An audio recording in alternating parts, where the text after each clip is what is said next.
Hi, and welcome, Balki. Great to have you here with us. Pleasure. Okay, now where all of us have been talking about, when will films resume shooting, when will the shooting floors open? You went ahead and you shot a public service film with Akshay Kumar, and I believe it was a very small unit. So firstly, how did it feel stepping out of your house and into a zone which you love so much after such a long time? And tell us, how did the project shape up? I really didn't care. I just kind of wanted to get out, and it was such an opportunity that I said, whatever it is, they asked me to shoot a wall, I would have just gone. So yes, it's a very simple film. It's just an information kind of a film. It's not one of those regular ads. Right. It was just about telling people about after lockdown, their responsibilities to get back to work, but with all the protocols followed, and it's just explaining to people. Right. Life has to move on, but with safety Right. measures. So Right. that's all the film was, and it was like ironical that we also were going back to work. We also had to take the same safety precautions that the ad was talking about. So that was the irony of it. Right. But Balki, we all are talking about this new normal now, right? And you were the first in that sense to step into the new normal. So how did it feel shooting with a smaller unit? Any given day, probably be bustling with activity, right? Even a film as short, as small as this, in that sense. Yeah. See, firstly, you need to have people who are willing to kind of, take this risk. It's a risk, actually, despite all the protocol. And there are people brave enough. They were very assured that we were taking all the calls. And first of all, Akshay, Yes. a big star to kind of take the first step out is a big thing. And the cameraman, Sylvester, and of course, the producer, Naidu, had to have so much more details in place. So we did all that. So even though it was a small unit, the fundamental thing about first getting all the protocols in place is reducing the number of people on the set. Because it's impossible to control 80, 90 people right away. So we cut it down, we cut each unit down, made very, very bare kind of thing. So it was like the first 10 minutes, it was a little funny that we didn't shake hands. Didn't shake hands, had masks, and kind of didn't go in front of each other. We were shouting at each other from a distance. So that thing was done. So, but we got used to it after 10 minutes. Right. We didn't even go to near the person. Did you feel any fear psychosis? Like any, the fear amongst people? No? No, because I think what was wonderful was each unit there, whether it was the sound or the camera, they were sanitizing their own equipment even on set before handing over a lapel mic to the actor.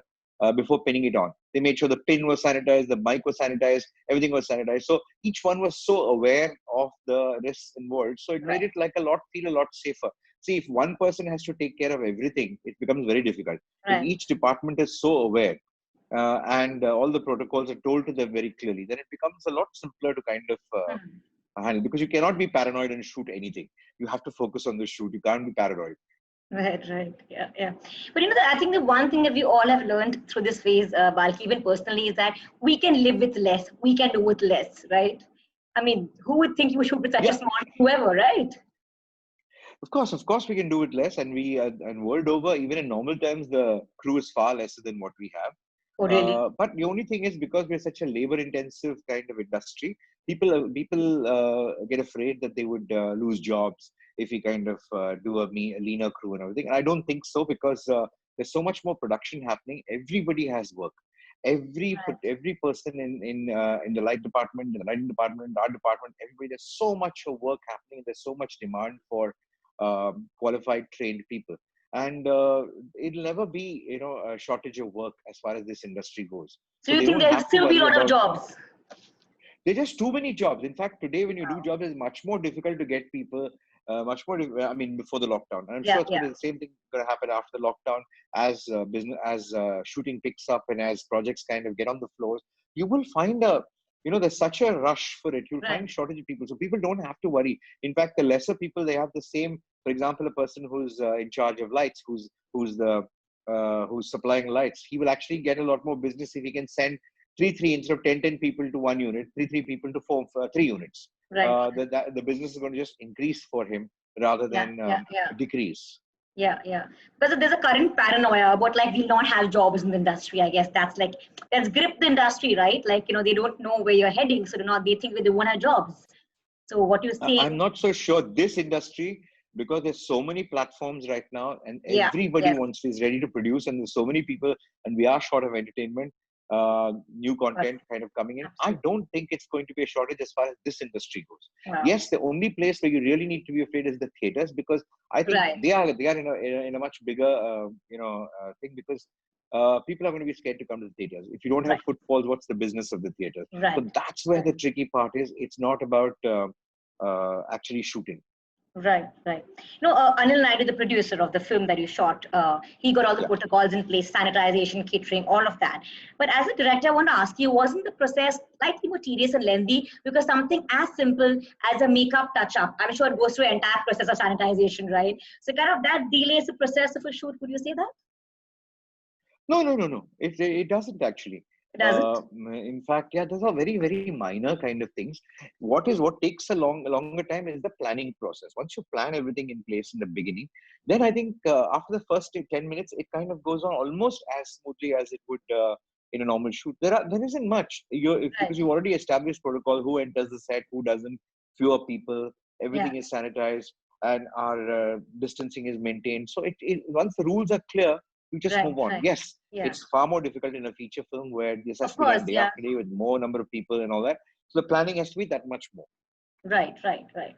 And I guess what happens if there's even one free case, it kind of sets you backwards, right? Because anything can obviously happen going ahead. Yeah, Absolutely. yeah, Firstly, the health of people, and secondly, the economics of the project itself. If suppose a cameraman falls ill or whatever, I just think it can set back the shoot by so many days. It's not right, easy to continue shooting it without right, certain key people. So that's where we've got to take extra right. precautions. And in a feature, especially, your Yeah, responsibility doesn't end with the set. It ends with the person coming back the next day again for the shoot, because continuity. Yeah, uh, yeah, yeah, yeah. the continuity. So you have to ensure that he reaches home safely, he's safe at home, and then comes back the next day safely. So that safety also Right. has to be maintained. So it's a tricky thing to plan for a Yes. longer Yeah, yeah, yeah, yeah. schedule. But have filmmakers been having these conversations as to how do you have a roadmap ahead as to how do you go ahead and shoot a feature film, because the production will be so much larger now, the pre-prod before you go on set, Yeah, I'm sure a right? lot of people are having conversations. Yes, the pre-production is going to be that much longer, and yes, there is going to be a lot more VFX used for a lot of things, because you're not going to be suddenly Traveling they're not going anywhere. to set up traveling so much and constructing big things with so much of labor. There is going to be a limitation to that. True. So a lot more visual effects will be kind of used. Lots more Correct. computer graphics are going to be used to create things. So yeah, we'll find our ways, but we will find it. Whenever, yeah, yeah. But I'm sure we'll miss shooting on real locations for a while, right? Because everything's gonna be more indoor and controlled, I would think, right? No, not necessarily. You can be outdoor, but I'm saying you can be outdoor, but you may not get to the ideal location. You can go to a Right, much more controlled location and create a few other things that you don't have in that location. right, right, right. Yeah, yeah. But everyone is talking about these cutting budgets and mounting losses. You said that when you all need a spend, industry will get it, and that's been very positive and encouraging, because generally everyone is thinking of minimal budgets right now. I don't think it's about budget. See, everybody's talking Hmm. of minimal budgets because they don't know what the theatrical scene is going to Yes, be like. yes, And when once you don't know the recovery model, you're afraid to spend. But I think what is positive also is a lot of films getting onto the OTT platform. And I think theatrical stuff is a midterm thing. I think it's just a 4 or 5 month kind of a window yeah, yeah, yeah. where they're going to be fear. But I think it's going to settle down fast, because we all have to learn to live You with think this so? virus. And Yeah, we can't kind of go on like, we have to accept it. The sooner we accept it, the better. yeah, And yeah. more and the more that people accept it and take those precautions, theaters also will have to do a few adjustments Right, to right. this entire thing. It will flow, it will happen. But you can't be making a film for a scenario of just 5 6 months. You have to kind of look at what the film requires. You can't Right. tailor make films to saying that, listen, I can only shoot 2 people. Of course, you can do a few films like that, and a few Right, films right, will be done like that. right, right, But not all films can be done like that. right. Recently there's been a kind of discussion and debate between the exhibitors, theater owners, and producers. One section feels that the filmmakers should hold on slightly longer to their films.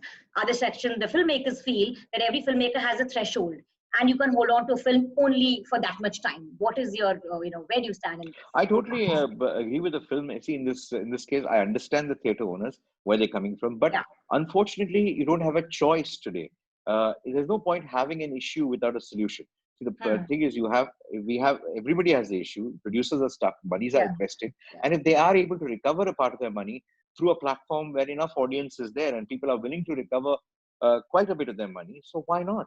I mean, these are all platforms. It's like tomorrow, somebody can say, why are you releasing only on PVR and why not on INOX? Somebody can say, why Cinemax can come and say, why not more Cinemax? Why are you releasing more on PVR? So these things they're all platforms. We're all platforms to kind of ensure a film is seen, and they must never forget that. Of course, I understand the labor intensiveness, workforce associated with theaters and the costs sunk in theaters, but it's a matter of time because theaters will not be able to bring the footfalls in the near future. And you just have to wait it out. It's just a 4-5 month scenario, and producers who can't wait for those 4-5 months have to recover their money. They can't be held to gunpoint. They don't have a choice, and theater owners have to understand that. But once it's all open up, I totally understand the theater owners, people, and we should not be releasing a lot of things OTT unless it's designed for that. But we should kind of be on the side of the theater owners once it's all opened up, and once there are reasonable amount of footfalls to put up this argument. Right.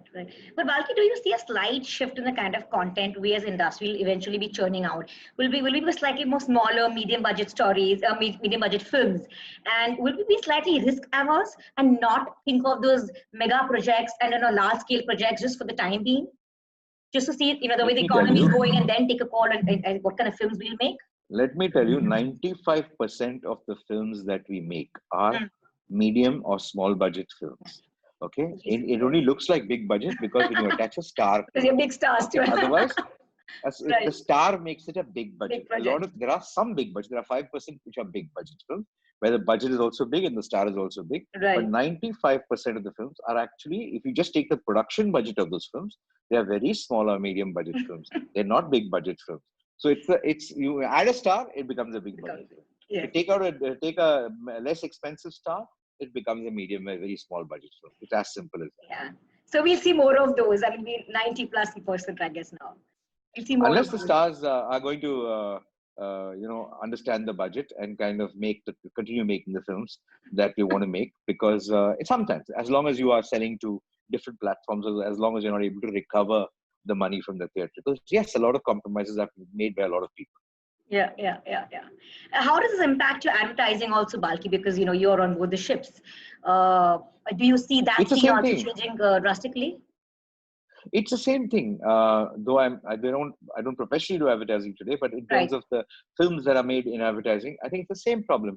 How do you get a mother and a child to shoot in a house together? It's a very difficult and sensitive thing for a brand. First, how do you get them to shoot? Second, will a brand kind of be able to answer how it endangered the lives of two people? I mean, everybody pounces onto brands. I mean, they're okay with feature film shooting, but when a brand does the same thing, how does the brand become so reckless? They'll be trolled like crazy. So all these things will happen for a while before sense prevails. So the first excitement when anything opens is to catch the culprits. We have this great thing of pointing out faults. Hey, this brand did that brand did that. So I think certain brands, there are certain brave brands who will laugh it off and say, yeah, these are the trolls that we'll accept.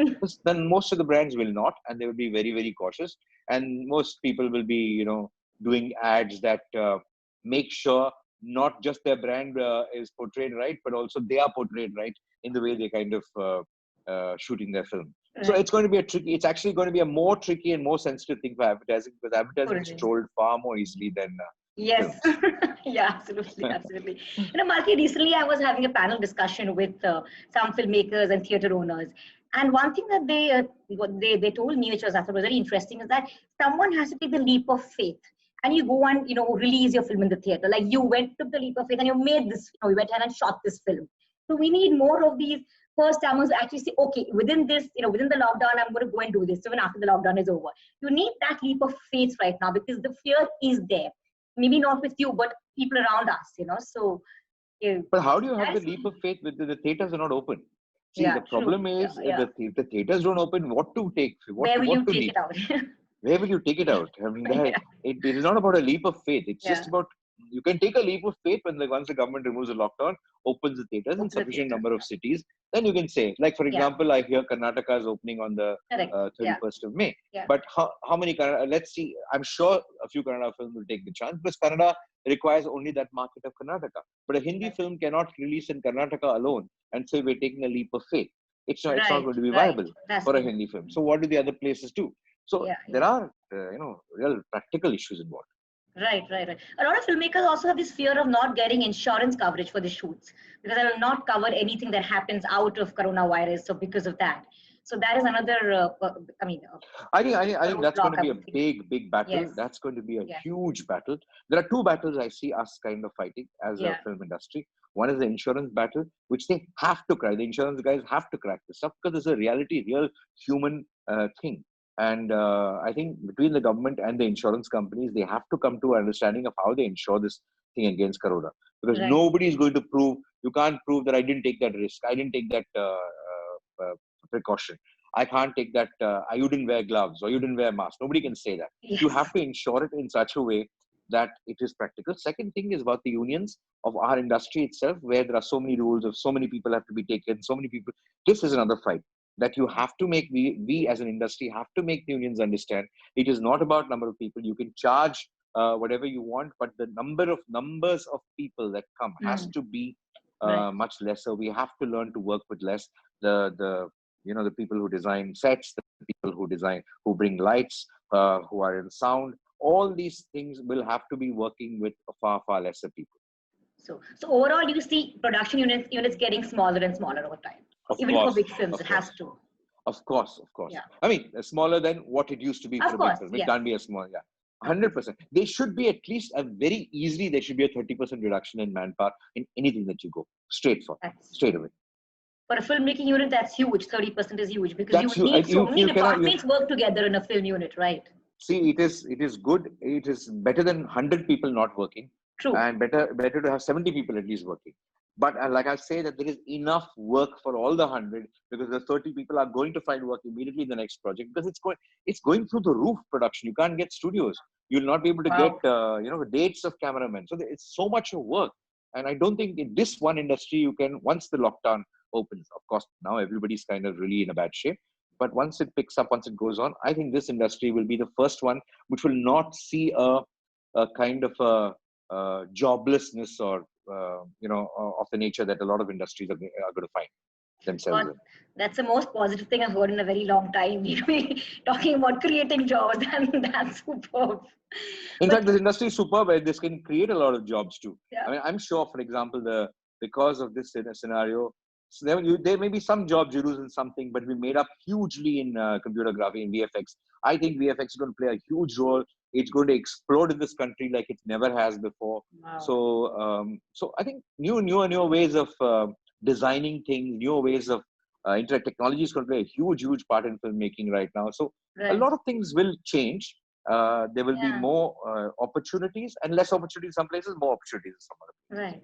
I guess you have to reinvent a new way of doing things, I guess, and adapt quickly to what's places. happening around us, right? Yeah, absolutely. I mean, there's no point in kind of anyway. Film industry is great at adapting. When we have an issue, we immediately adapt. We do those things. We are the best Yeah. industry to adapt. Wow.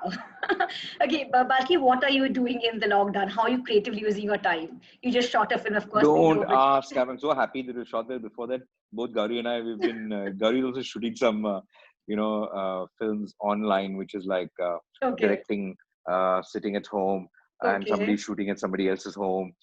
So those things are happening. But otherwise, right. both of us are just cooking, cleaning. But we are very busy. We don't Very know busy. That's important. suddenly, actually, by it happens and it's 3 o'clock. By the time we cook, clean everything, it's about 3 o'clock, and then we do a few things, and it's night, evening. So it's a kind of it becomes a routine. We're not very creative. We've not been very creative. We've not been writing a lot or thinking a lot. Right, So, but I think now it's getting to us a little bit. And right. one thing that's really happened is the respect that we have for people who work in our homes, and work who made our homes. I don't know how they've done it. I don't know Tell me how about our it, parents have really. done it. Yes. I just feel that we should really be giving them the Bharat Ratnas and all these prayer things. I Yeah. don't know how they do it, day after day after day after day in Yes. their lives, and really we've just kind of we've called it housewife. We've called them housewives, and we've had it's ridiculous. They're more important. They've done far bigger work than any big CEO of any kind of Absolutely. any institution. Absolutely. Couldn't have said this better, totally. This reminds us of what we have, yeah. But Yeah, are you working on any film, Balki? We saw Padman in yeah. 2018. We won a national award. What is coming up next to make it? I'm writing just about going to finish writing a film, which I would hopefully start when everybody whose films have stalled halfway, once they finish all their kind of work, is when our chance comes. Because all dates, every star, everybody, every actor, everything is in chaos. So everything is pushed back. I don't know who I'm just going to shoot it blind and then, patch somebody up or something like that. I don't know what I'm going to do, but I have to do something. But you're writing. I'm writing, yeah. Yes, yeah. Great. It was great talking to you, Balki. I hope to see your movie sometime very soon. And see you in the real world. We'll catch up in the real world very soon. Pleasure, we will. Thank you, Balki. Take care. Have a lovely day. Bye. Bye. Bye. See you. Bye. Bye.